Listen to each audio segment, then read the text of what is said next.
오늘부터 학개서 말씀을 준비하게 됩니다. 어느 말씀을 준비해야 될지 계속 기도하다가 마음에 개인적인 감동이 있어서 준비하게 된 말씀이고, 개인적으로는 학개서 말씀을 강의해 보기는 저 또한 처음입니다. 성경은 신약과 구약으로 이루어져 있습니다. 구약은 총 5 큰 덩어리로 이루어져 있는데, 모세오경, 다음 주 주일부터 우리 성경 통독 세미나가 있는데 그 모세오경입니다. 모세오경이 하나, 역사서가 있고, 그 다음 가운데 시가서가 있고, 또 오른편 두 편에 대선지서, 소선지서가 있어요.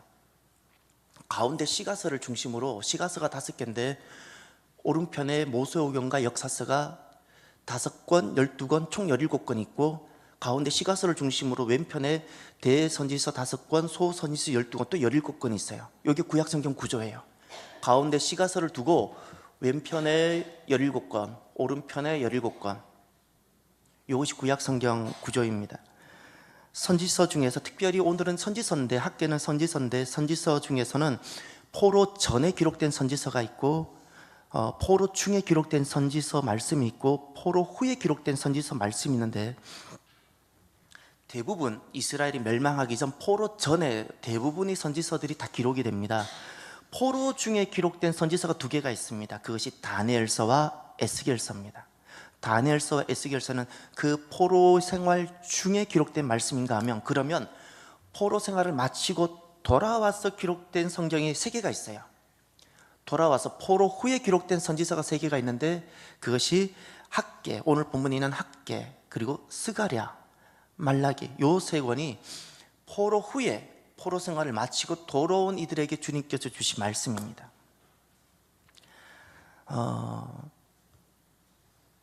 포로 전에는 말씀이 주로 무슨 메시지를 주님께서 많이 주셨는가 하니, 포로 전, 쉽게 말하면 예루살렘이 무너지기 전에는 심판의 말씀을 많이 주셨습니다. 회개하라 말씀을 많이 주셨습니다. 회개하지 아니하면 무너진다고. 회개에 대한 촉구의 말씀을 많이 주셨는가 하면, 포로 중에는 다니엘과 에스겔서에서는 무슨 말씀을 많이 주셨는가 하니, 회복의 말씀을 많이 주셨습니다. 회복의. 그러면 포로 후에는 어떤 말씀을 주셨을까요? 돌아왔어요. 다시금 잃어버렸던 그 땅으로 돌아왔어요. 돌아온 이들에게 주신 말씀은 주로 무슨 말씀이었을까요? 그것은 성전 중심의 말씀과 성전과 말씀 중심의 말씀을 주셨어요.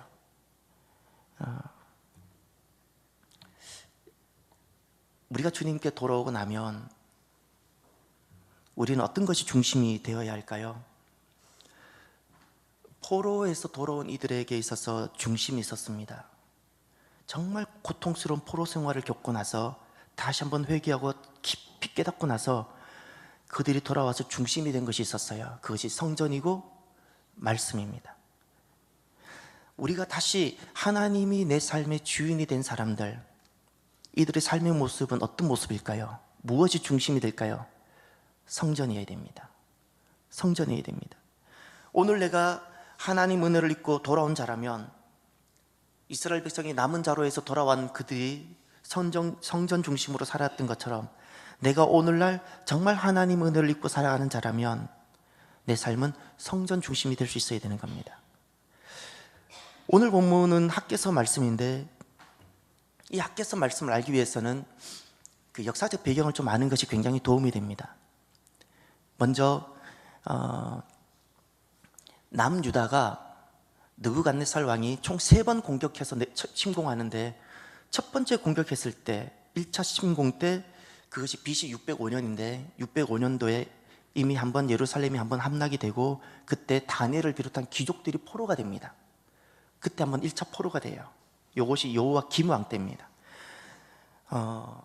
그리고 2차 느부갓네살이 또 침공하고, 시드기야 때도 또 침공하고 해서 3번에 걸쳐서 결국에는 유다가 멸망하게 되는데, 유다를 멸망시킨 바벨론이 역사가 이어진 것이 아니고 놀랍게도 역사가 바뀌게 됩니다. 유다 사람들은 바벨론에 의해서 포로가 되어 갔는데, 포로가 돼서 살고 있을 때 세계의 주인이 바뀌어버립니다. 바벨론에서 바사 페르시아로 넘어가게 됩니다. 메대와 바사 연합국이 유다를 복속시켰던 그 바벨론을 무너뜨려 버립니다. 언제? 유다가 포로 생활하고 있을 때. 메대 바사 연합군이라 그러는데 이 메대 출신의 고레스가 바벨론을 무너뜨립니다. 메대가 어디인가 하면 여러분 요즘 또 세계 뉴스에 보면 한 번씩 그 이야기가 나올 겁니다. 크루드족 이야기를 좀 들어보셨으면 크루드 반군, 또 크루드 그 민병대 이런 이야기를 들어보셨습니까? 이라크 북부 지방에 있는 한 2천만 명이 나라를 이루질 못하고 있는 그들, 때로는 터키의 일부도 있고 대부분 이라크 북부에 살고 있고, 그러나 그들은 이란인은 아니에요. 그들이 이 지금 메데인이었을 거라고 대부분 다 주장합니다. 메데인은 굉장히 강력한 나라였고 바벨론을 무너뜨린 주력 세력이 실은 바사 페르시아가 아니라 메데인이었습니다. 메데인에 의해서 나온 초대 페르시아 황제가 바로 고레스입니다. 고레스는 메데인입니다. 오늘날 나라를 이루지 못하고 그 방군 생활하고 있는 크루드, 바로 그족들입니다. 그분들입니다. 근데 놀랍게도 고레스가 바벨론을, 북쪽에 살고 있는 이 메데인들이 남쪽에 있는 바벨론을 내려와서 무너뜨렸어요. 고레스가 왕이 됩니다. 황제가 됩니다. 그리고 황제가 되고 난 그 다음에 노예 해방을 선언해요. 바벨론에 의해서 포로된 모든 사람들을 해방시키는 선언을 합니다. 자, 이제 생각해 보세요. 고레스는 뭐 성품이 되게 좋았을까요? 그런 포로가 있으면 제국을 통치하는데 훨씬 더 유익하지 않을까요? 왜 그냥 둬도 되는 것을 왜 긁어 부스럼을 만들죠? 놀라운 사실 하나 있어요.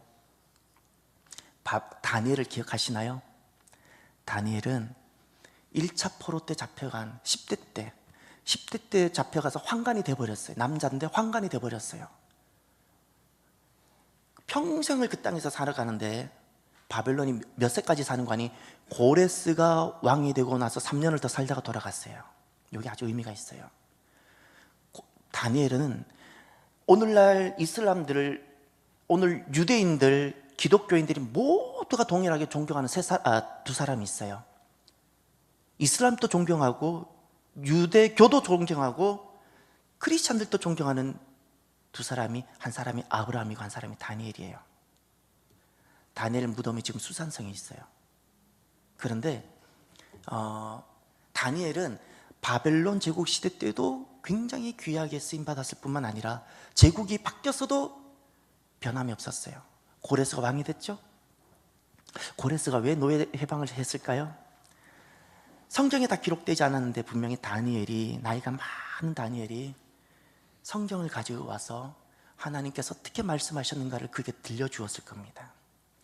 성경에 고레스가 그냥 우연히 등장하는 것이 아니에요. 선한 왕으로 하나님 손에 붙들림 받아 기록되는 것이 우연이 아니라 다니엘 그 말씀을 그가 들었을 거라고 저는 개인적으로 봅니다.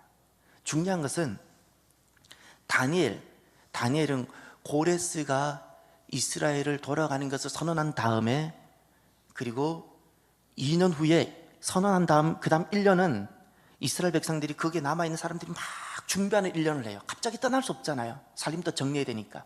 준비하는 1년을 보내고 그 다음에 돌아갑니다. 그 돌아가는 것을 다니엘은 그 땅에서 다 보고 그 다음에 돌아갔어요.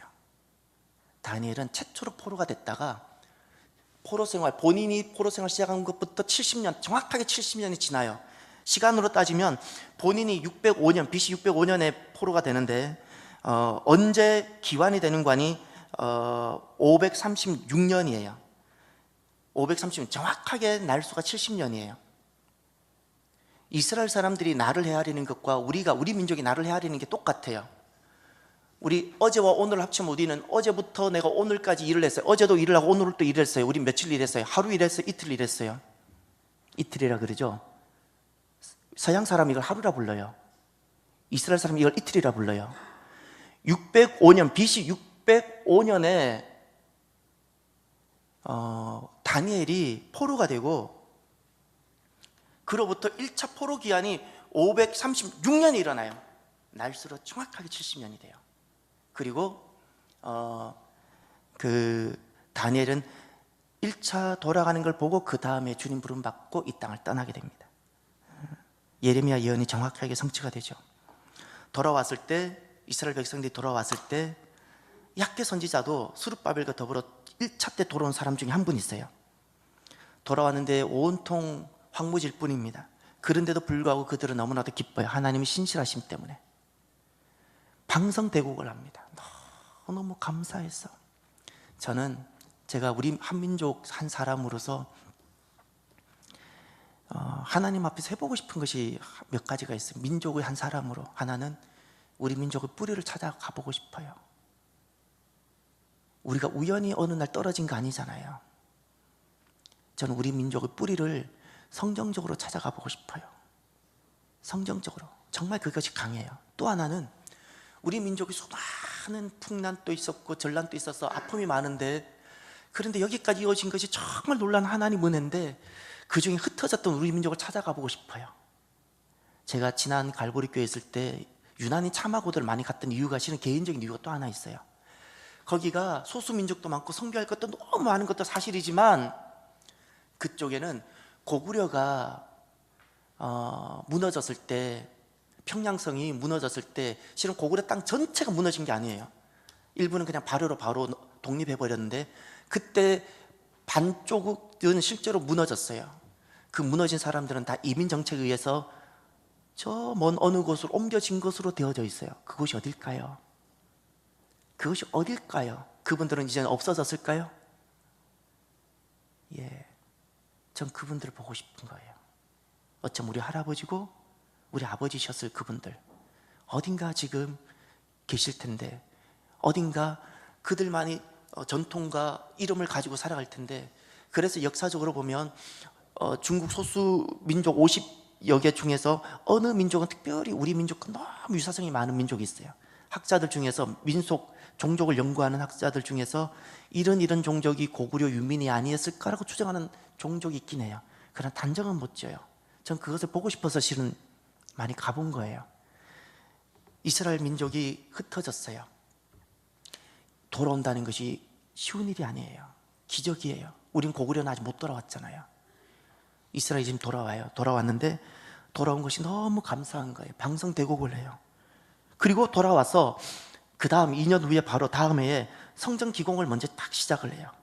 솔로몬 성전의 영광을 회상하면서 성전 기공을 딱 시작하는데, 문제가 성전을 시작하자마자 얼마 안 가서 방해를 딱 받아요. 사마리아인들 중심으로 방해를 받아서 성전 건축이 딱 멈춥니다. 무려 몇 년이 멈추는 거 아니에요. 15년. 만 15년이 다 멈추게 됐어요. 여러분 혹시 건물을 관리해 보거나 건물을 지어 보신 분 계신가요? 건물을 짓다가 한 15년을 방치해 본 적이 있으세요? 간단해. 그거 너무 고민하지 않으셔도 되고요. 한 달만 여러분 방을 한번 청소 한번 안 해보세요. 어떻게 되나? 1년만 한번 집을 한번 방치해 보세요. 어떻게 되나?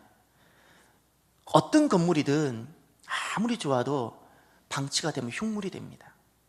이 건물이 성전으로 기초를 놓았고 성전을 위해서 시작했던 건물인데 무려 15년간 비바람에 그냥 노출되어 있었으니 건물이 어떻게 됐겠어요? 저는 성전으로 느껴지지 않고요, 흉물처럼 보였을 거라 생각해요. 흉물처럼. 그 당시 여론들이 있었어요. 돌아온 이들, 남은 자였던 이들, 목숨을 걸고 돌아왔던 이들, 무슨 여론이 있었는가 하니 성전의 건축의 때가 아직 안 되었나 보다. 우리가 너무 서둘렀나 보다. 하나님이 우리와 함께 하시지 않나 보다. 하나님 뜻이 아닌가 보다. 그래서 그들은 성전을 짓는 대신에 자기들이 거할 판벽한 집을 지었습니다.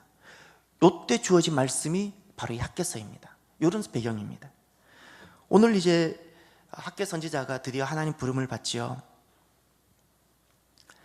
학개 선지서의 전체 가장 중요한 메시지가 13절에 나옵니다. 13절 한번 볼까요?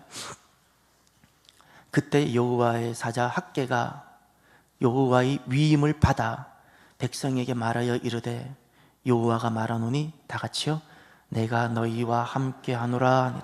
아멘. 내가 너희와 함께 하노라. 모든 일들이 계획대로 되었으면 이스라엘 백성들이 건축할 시기가 아닌가 보다, 하나님 우리와 함께 하시지 않나 보다, 이런 생각을 못했을 거예요. 그러나 그러지를 못했어요. 선한 마음, 믿음의 여정을 가졌을지라도 그 뜻대로 되지 못했어요. 방해도 받았어요. 그러다 보니 믿음이 흔들렸어요.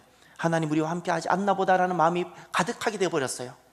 내 인생에 이런 일이 생긴 거 보니 하나님이 나를 좋아하지 않으시나 보다라는 생각이 들었어요. 그래서 하나님께서 학개 선지자를 통해서 주셨던 가장 핵심의 말씀이 내가 너희와 함께한다 말씀하셨어요. 오늘도 하나님께서 우리와 함께 하시는 줄 믿으시길 바랍니다. 이스라엘 백성들, 괜히 내가 돌아왔나, 내가 차라리 그냥 바벨론에 남아 있었으면 차라리 나았을 걸, 이런 생각이 들었을 때 주님께서 그들에게 말씀하셨어요. 내가 너희와 함께한다.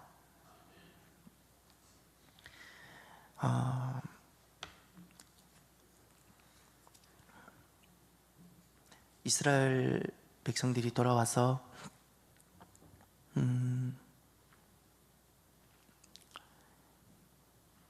성전 건축할 시기가 아직 이르지 않았다고 2절을 한번 보실까요? 2절 다 같이 보시겠습니다. 만군의 여호와가 이같이 말하여 이르노라. 이 백성이 말하기를 여호와의 전을 건축할 시기가 이르지 아니하였다 하느니라. 아멘. 하나님께서 나와 함께 하시는 증거가 있다면 무엇일까요? 이스라엘 백성들이 돌아왔지요. 돌아오는 여정은 목숨을 걸어 돌아올 수 있는 여정입니다. 쉽게 돌아올 수 있는 여정이 아닙니다. 하나님이 나와 함께 하시는 증거, 내가 너와 함께 하노라 말씀하셨지요. 내가 너와 함께 한다 말씀하셨어요. 하나님이 나와 함께 하시는 그 증거가 있으면 무엇일까요? 성전의 회복입니다. 성전의 회복입니다. 성전이라는 것은 내가 하나님을 만나는 곳이고 하나님께서 나를 부르신 곳이에요. 이것이 성전이에요. 성전 개념이 어디서 나오는 거니? 출애굽기 25장을 보십시오. 출애굽기 25장. 출애굽기 25장 22절을 보십시오. 25장 20절부터는 제가 읽을 테니 22절을 읽어주십시오. 20절, 21절은 제가 읽겠습니다. 출애굽기 25장 20절부터 제가 읽고 22절을 여러분 읽어주십시오. 그룹들은 그 날개를 높이 펴서 그 날개로 속죄소를 덮으며 그 얼굴을 서로 대하여 속죄소를 향하게 하고 속죄소를 궤 위에 얹고 내가 내게 줄 증거판을 궤 속에 넣으라.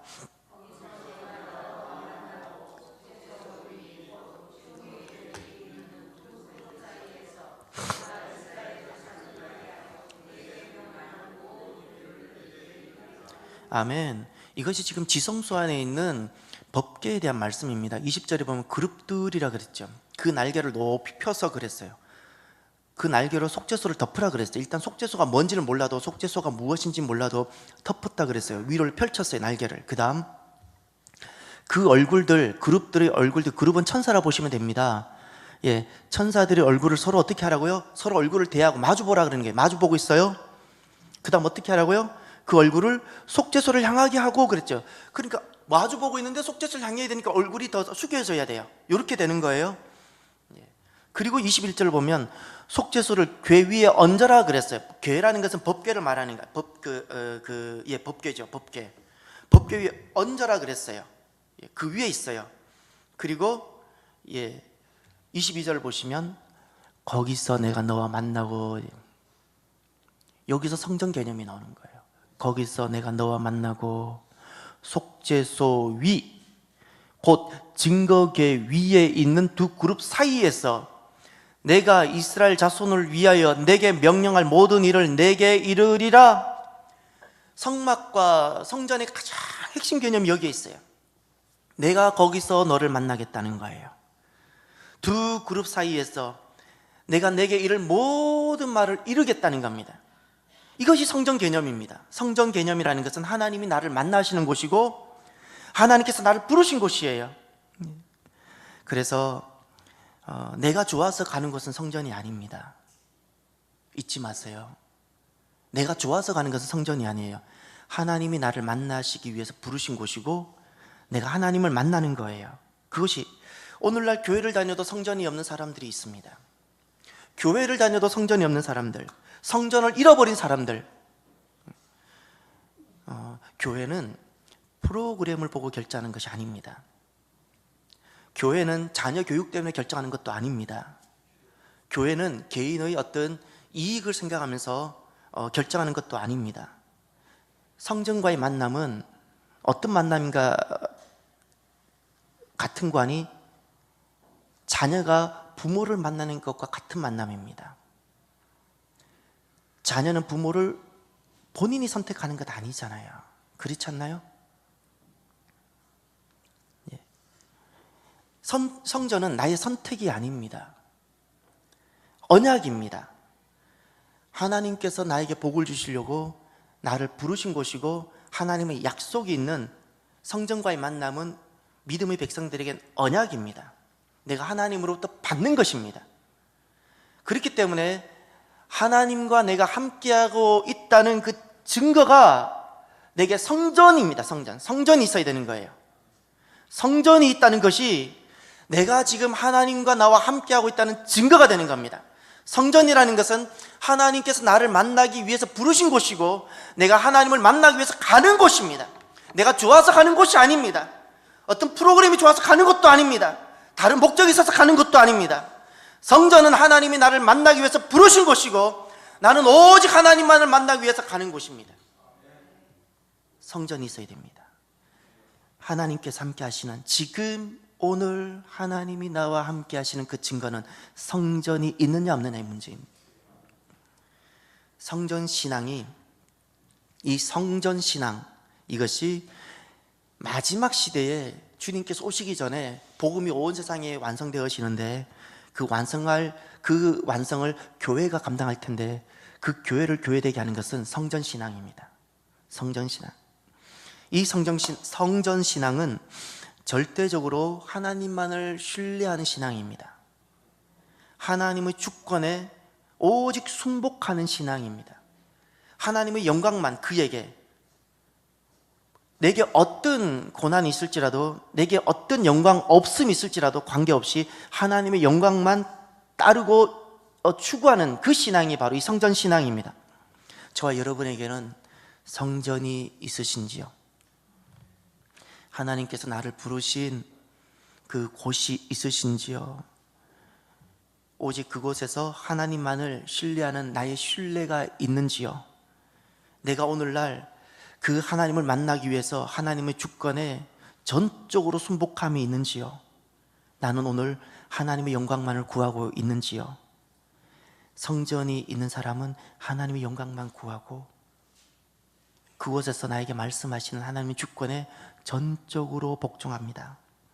우리가 잠시 살다가 떠날 나그네 길 아닌가요? 아까 제가 찬양하다가 이렇게 가슴이 메어진 것이 우리가 이 땅에 영원히 살 것 아니잖아요. 내게 얼마가 남았을까요? 잠시 후면 우리가 다 주님 앞으로 가지 않습니까? 남아있는 시간 하나님께서 내게 맡겨주신 성전들이 있어요. 내게 맡겨주신 성전들이 있다고요. 사람마다 다 달라요. 내게 맡겨주신 그 성전, 남아있는 인생 기간 동안, 나그네 기간 동안 내가 원하고 내가 하고 싶은 일들을 하며 살아가는 사람이 복된 사람이 아니고 내가 예수님 앞에 갈 사람이라면요, 잊지 마십시오. 성전을 이루고 성전 중심으로 살아가는 그 인생이 그날의 복된 줄 믿으시기를 바랍니다. 오늘 본문은 성전이 세워지지 않고 방치되고 있을 때 하나님께 삭개 선지자를 통해서 주셨던 말씀입니다. 먼저 1절을 보십시오. 오늘 본문 돌아가셔서 1절입니다. 1절 우리 다 같이 볼까요? 다리오 왕 제2년 여섯째 달 곧 그 달 초 하루에 여호와의 말씀이 선지자 학개로 말미암아 스알디엘의 아들 유다 총독 스룹바벨과 여호사닥의 아들 대제사장 요수아에게 임하니라 이르시되 아멘. 저와 여러분의 인생의 길잡이는 무엇입니까? 무엇이 오늘 내 인생에 있어서는 참된 소망이십니까? 오늘 본문은 오늘 이 학개서 말씀이 언제 기록되고 있는가를 말씀해 주고 있습니다. 또 누구에게 기록되고 있는지를 말씀하고 있습니다. 누구에게 주어지고 있다 그러죠? 두 사람이 보입니까? 스룹바벨이라는 분이 나오죠. 이 사람은 유다 왕으로서 최초로 잡혀갔던 여호와긴의 후손입니다. 왕손입니다. 그 사람이 총독으로, 쉽게 말하면 통치자로 돌아오는 것이고, 대제사장 요수아, 이 두 사람에게 주어지는 말씀입니다. 이 사람들은 누구실까요? 그냥 총독이었고 대제사장이었을까요? 성전을 세우라고 하나님께 부름받은 사람들입니다. 성전을 세우라고. 그런데 지금 왜 이들에게 이 말씀이, 학계 말씀이 주어졌을까요? 성전을 세우라고 하나님께서 부르셨는데 그 사명을 내려놓고 있기 때문에 그렇습니다. 오늘 본문에 등장하는 이 스룹바벨, 오늘 본문에 등장하는 요수아, 그들은 사명을 내려놓고 있는 사람들입니다. 학개서는 이런 구조를 가지고 있습니다. 학개서 전체는 4편의 설교로 이루어져 있습니다. 이제 제가 말씀을 하나씩 보여드릴 테니까 여러분이 펜을 들고 밑줄을 그어보시길 바랍니다. 1절 끝에 보면 임하여 이르시되 라고 있지요. 거기다 밑줄 치고 제1설교라고 적어 놓으십시오. 제1설교 1절 끝에 보면 임하여 이르시되, 첫 번째 말씀이 임했습니다. 그리고 2장으로 넘어가 보십시오. 2장 1절에 보면 임하니라 이르시되 라고 되어져 있죠. 여기다가 제2설교라고 해놓으십시오. 제2설교. 그리고 2장 10절로 가시면 다리오 왕 제2년 9째 달 24일에 여호와의 말씀이 선지자 학개에게, 그 다음 임하니라 이르시되 있죠. 거기다가 밑줄 치고 제3설교. 그리고 20절로 가시면 그 달 24일에 여호와의 말씀이 다시 학개에게 임하니라 이르시되, 임하니라 이르시되 있죠. 여기다 제4설교라고 적어 놓으십시오. 학개서는 4편의 설교로 이루어져 있습니다. 근데 그 설교의 특징은 다 임하여 이르시되입니다. 임하여 이르시되. 여러분 지금 핵심이 지금 임하여 이르시되죠. 말씀이 임하였다는 거예요. 말씀이 임했어요. 지금 이 말씀이 누구에게 임하고 있죠? 총독과 대제사장에게 임했어요. 총독과 대제사장이 임했고, 놀라운 사실은 15년이 성전 건축이 멈추었는데 이 학개서 선지자의 말씀을 선포되고 나서 다시금 성전 건축이 재개가 되고 얼마 안 있다가 성전이 완공이 되어져요. 지금 총독과, 그 권세 있는 총독과, 유다 왕손인 총독과, 다윗의 자손이었던 이 총독 그 스룹바벨과 대제사장이었던 요수아가 누구의 이야기를 듣고 있죠? 학개 선지자의 그 말씀을 듣고 있는 겁니다. 듣고 있는 겁니다. 우리 인생이 언제 내 인생이 살게 될까요? 내 인생이 언제 이 땅을 살아가면서 천국이 되게 할까요? 말씀을 들을 귀가 있을 때입니다. 말씀을 들을 수 있는 귀. 지금 오늘 본문의 배경은 굉장히 불행한 배경입니다. 사명을 내려놓고 있고 성전 건축은 되어지지 않고 황폐한 상황입니다. 그런데 무엇이 소망이 되고 있습니까? 그것은 말씀을 들을 수 있는 귀가 있다면 그에겐 다시금 시작할 수 있는 소망이 있는 겁니다. 하나님 결코 우리를 떠나지 않습니다. 우리가 악해서 하나님을 떠날 뿐입니다. 언제나 떠나지 아니하시는 하나님은 우리에게 말씀하시는 줄 믿으시길 바랍니다. 어제도 주님께서 말씀하셨고 오늘 또 주님께서는 우리에게 말씀하시고 내일 또 말씀하실 것입니다. 하나님 말씀이 내게 임하지 않는 것은 주님께서 말씀하시지 않기 때문이 아니라 내게 하나님 말씀을 들을 귀가 없기 때문에 그렇습니다. 세상 소리 들을 수 있는 귀는 가지고 있지만 하나님의 백성이란 사람이 세상 소리 듣는 귀는 가지고 있지만 하나님 말씀을 듣는 귀가 없는 겁니다. 말씀을 들을 귀가 없어요. 아무리 인생이 황폐해졌을지라도 말씀을 들을 귀가 있으면 다시 시작할 수 있습니다. 거기에 소망이 있습니다. 무너졌어도 일어설 수 있습니다. 그러면 인생이 어떻게 말씀을 들을 수 있는 귀를 가질 수 있을까요? 인생인데 왜 세상 소리만 듣는 귀가 아니라 존귀하시고 거룩하신 하나님 아버지 음성을 들을 수 있는 귀를 어떻게 하면 가질 수 있을까요? 이런 마음이어야 됩니다. 어떤 마음이어야 되는 거니? 하나님 앞에서인데 항상 그런 마음이, 항상 하나님 앞에서 내가 서 있고 싶어하는 그 마음, 항상 하나님을 향하고자 하는 마음, 하나님 앞에 서 있고 어거스틴이 그렇게 구했던 것처럼 하나님을 향하는 그 마음, 지난날에는 어거스틴이 황폐했던 인생을 살아봤지만 그러나 지금 그는 하나님 앞에서 하나님을 향하는 겁니다. 그뿐만 아니라 이제는 하나님의 영광만을 구하는 거예요. 이런 자들에게는, 이렇게 살아가는 사람들에게는 지난날 인생이 황폐했을지라도 하나님의 말씀이 들리기 시작합니다. 사람과 사건과 말씀을 통해서 말씀하시는 하나님의 음성을 듣게 됩니다. 저와 여러분들이 하나님 말씀이 들리는 귀를 갖는 복된 심령이 되시기를 바랍니다. 우리 교회가 하나님 말씀이 임하고 그 말씀이 그대로 되어지는 복된 공동체가 되기를 바랍니다. 하나님의 놀라운 역사는 지금 또 일어나고 있는데, 하나님이 살아계시는 한 하나님의 놀라운 역사는 지금 또 동일하게 일어나는데 어떻게 하면 일어날까요? 잊지 마십시오. 사람의 뛰어남이 아닙니다. 하나님 말씀이 그대로 되니라가 될 때입니다. 그대로 되니라. 하나님 지금 또 말씀하시는데 그 말씀이 우리에게 그대로 될 때 하나님의 모든 역사가 그대로 이루어질 줄 믿습니다. 그런 놀라운 공동체, 교회가 되기를 바랍니다. 그러면 당시에 하나님 눈에 비친 돌아온 사람들의 모습은 어떠했을까요? 2절을 보시길 바랍니다. 만군의 여호와가 이같이 말하여 이르노라. 이 백성이 말하기를 여호와의 전을 건축할 시기가 이르지 아니하였다 하느니라. 아멘. 지금 당시 백성들은 성전을 건축할 때가 아니다라고 말했다고 합니다. 이 말은 지금 하나님의 뜻이 아닙니다 이야기했다는 겁니다. 하나님 뜻이 아닙니다, 건축할 때가 아닙니다, 하나님 우리와 함께 하시지 않는 것 같습니다. 이제 우리가 하나 생각하실 것이 있습니다. 오늘 말씀을 통해서 여호와의 전을 건축할 시기가 이르지 아니했다라고 그 당시 말하고 있는 백성들의 모습을 보면서 이제 우리가 생각해야 될 것이 있는데, 하나님은 이들을 왜 돌아오게 하셨을까요? 왜 이들을 돌아오게 하셨을까요?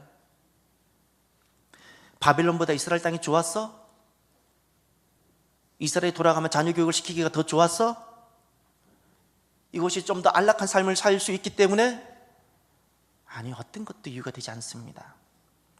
하나님께서는 왜 돌아오게 하셨을까요? 왜 저들을 고통스러운 70년 치욕의 시간을 보내고 왜 그들로 하여금 돌아오게 하셨을까요?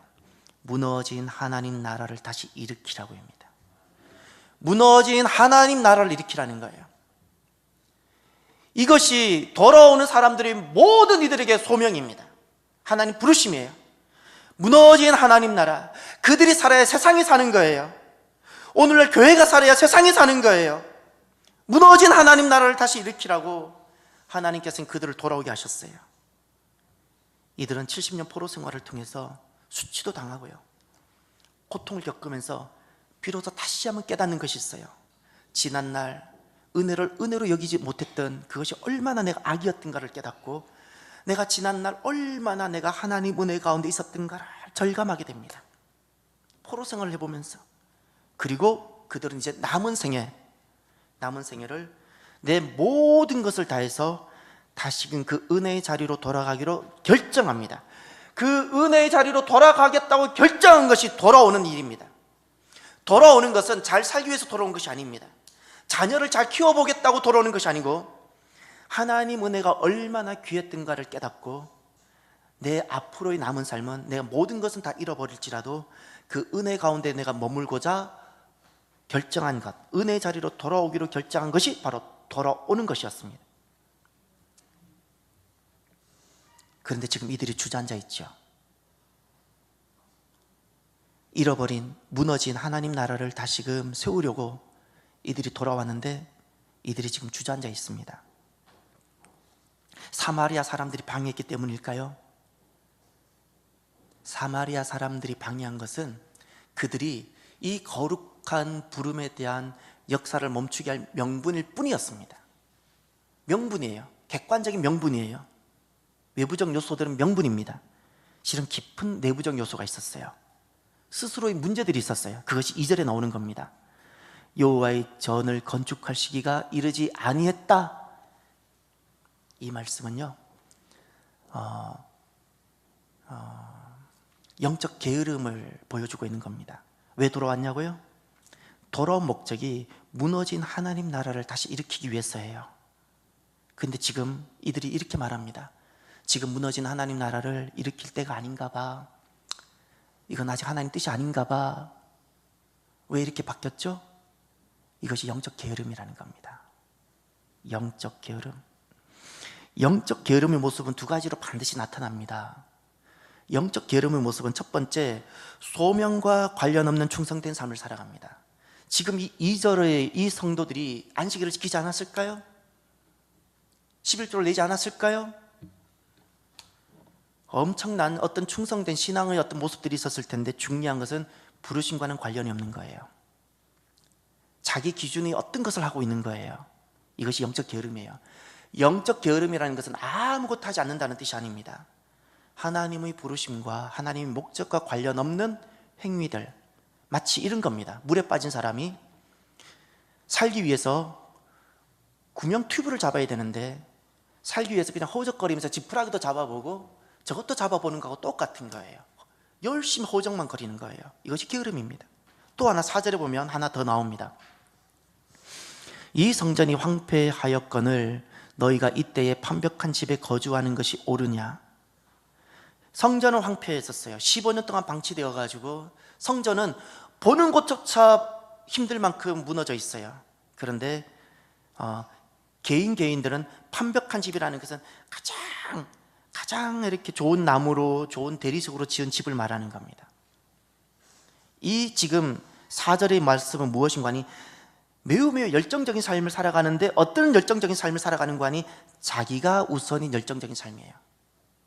영적 게으름이라는 것은 무의도식하는 그런 사람을 뜻하는 것이 아닙니다.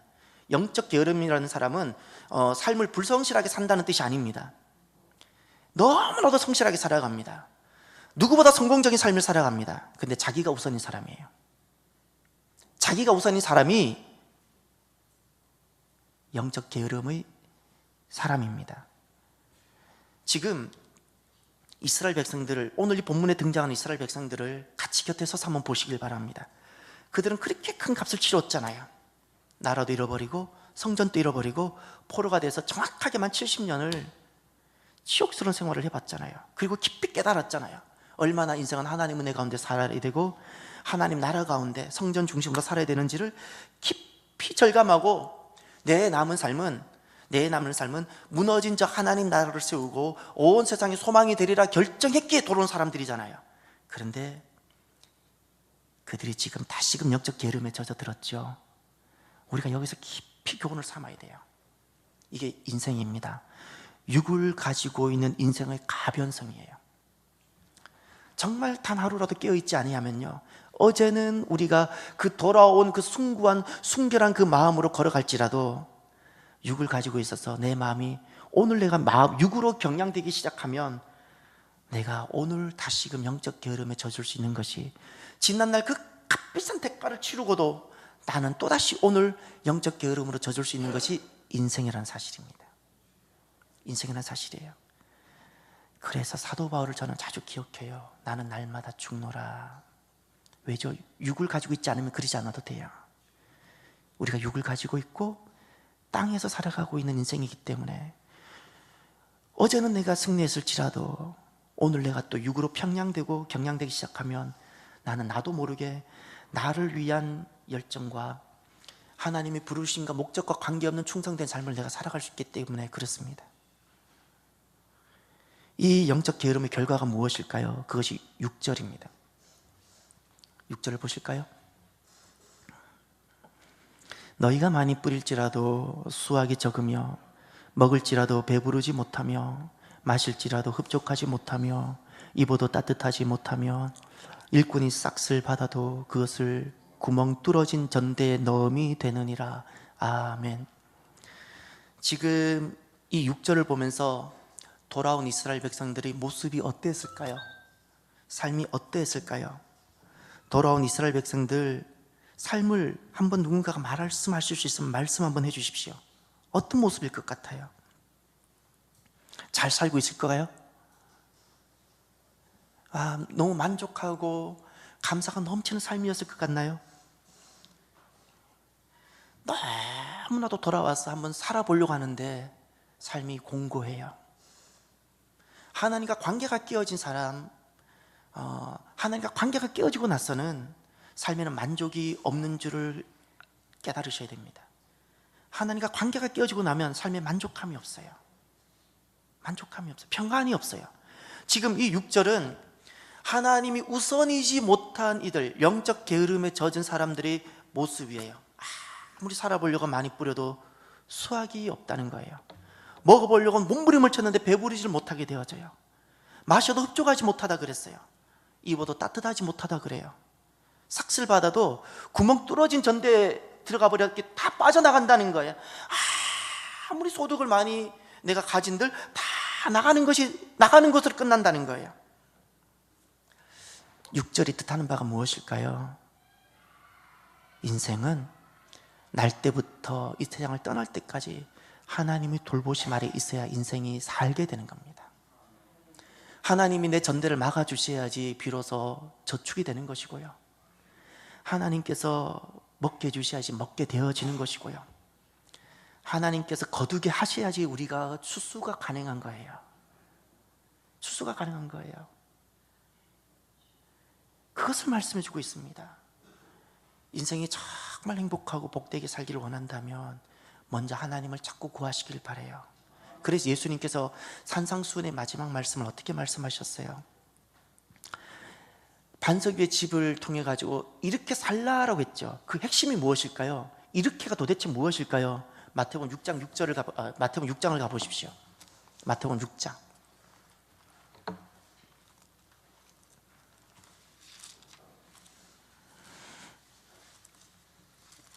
마태복음 6장에 가시면 31절 제가 읽을 테니까 33절을 여러분이 31절, 32절은 제가 읽겠습니다. 33절을 여러분 읽어주십시오. 그러므로 염려하여 이르기를 무엇을 먹을까, 무엇을 마실까, 무엇을 입을까 하지 말라. 이는 다 이방인들이 구하는 것이라. 너희 하늘 아버지께서 이 모든 것이 너희에게 있어야 할 줄을 아시느니라.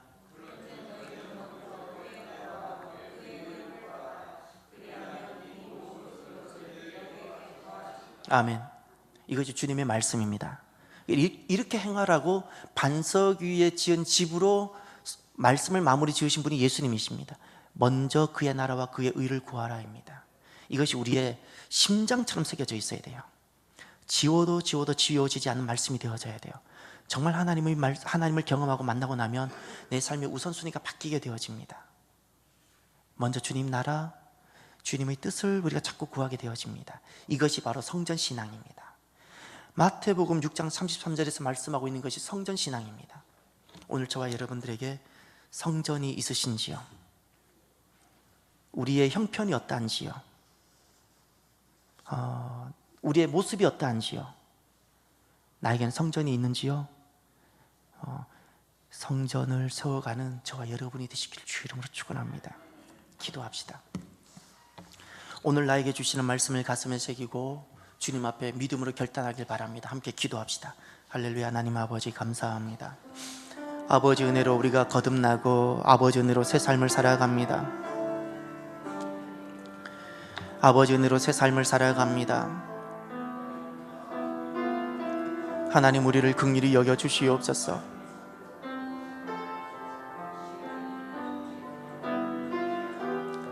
하나님께서 우리를 만나시기 위해서 우리를 부르시고 우리가 하나님을 위해서 나아가는 바로 그 성전, 하나님 성전을 세워가며 성전을 지켜가며 하나님 부르심에 순종하며 하나님 뜻을 성취해가며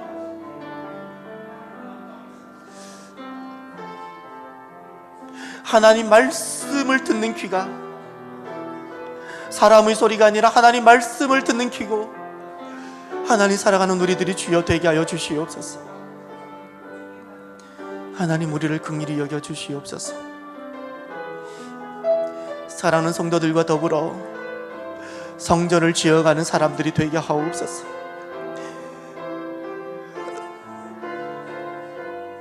내가 그곳에서 너희와 만나고 라고 말씀하셨던 주님,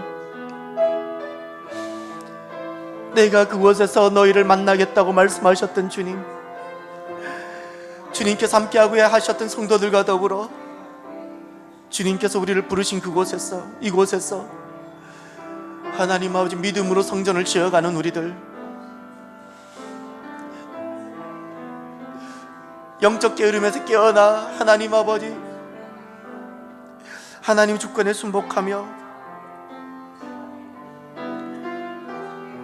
하나님 영광을 구하며 무너진 하나님 나라를 세워가는 그 길을 걸어가는 우리들이 주여 되게 하옵소서. 사랑하는 교회가 실현을 잘 되게 하여 주시옵소서.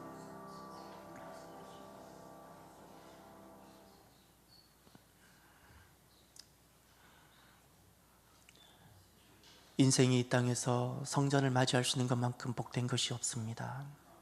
영혼의 진정한 고향은 내가 태어난 곳이 아니고 성전입니다. 우린 주님께로부터 왔기 때문입니다. 성전을 잃어버린 심령이 아니라 주님께서 우리를 만나시고자 부르신 그곳, 그 성전에서 주님을 만나며 주님께 순복하며 하나님의 영광을 구하며 무너진 하나님 나라를 세워가는 성전인, 성전신앙인 주여 되게 하옵소서. 우리 교회를 긍휼히 여겨주시고 주여 교회가 성전이 되게 하옵소서. 감사함이 예수님 이름으로 기도드립니다. 아멘. 지금은 우리 주 예수 그리스도의 크신 은혜와 하나님 아버지